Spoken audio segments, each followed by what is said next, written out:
Prevailing weather conditions in West Bengal change over seasons, and climate change aggravates the harsh environment, causing misery to millions of people living along the coastline.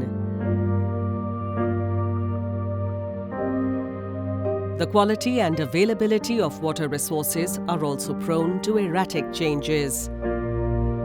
Salinity ingress especially threatens water infrastructure as well as livelihood of people. Addressing problems in isolation without considering the challenges that affect other sectors may have a devastating effect on them all. Whether it's floods, drought or water pollution, it is essential to manage water resources through convergence and integration among the various sectors. Via the Internet of Things, digital technology enables sensors throughout the landscape to be interconnected and provides solutions called digitalization and nature-based solutions. Through digitalization, a dense network of sensors collects and sends data on water to central servers under the state, where digital twins or replicas of the water areas can be developed for better monitoring and management. Flood and Salinity Forecast Early Warning System is a state-of-the-art solution developed under the TA, which gives 2 days forecasts on water and salinity levels in Roopnarayan River network through bulletins and dashboard. The data on digital twins helps to decode how nature is working. This helps different sectors to work together in developing solutions. For example, creating embankments which help to retain some of the fresh water which would otherwise be flushed into the sea. Furthermore, the release of water from dams can also be timed during high water, where salinity is the highest.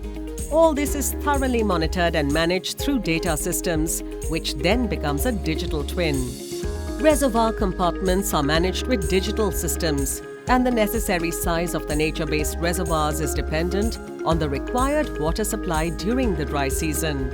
The shallow water areas exposed to siltation in Roopnarayan at certain locations can be converted into reservoirs by engaging local workforce in building embankments from the sediment which is being extracted. During desiltation, the sediment can further be used as raw material for brick factories in the area, thereby creating avenues for employment. These embankments also serve as fish ponds, freshwater reservoirs, tourist destinations, etc. Such nature-based solutions are best developed in an integrated planning process with involvement of all key stakeholders from the various sectors and with domain experts from environment, groundwater, surface water, flood management, etc. Sketches of nature-based solutions along with establishment of monitoring and modeling for integrated coastal area and river basin management have been developed under the TA project.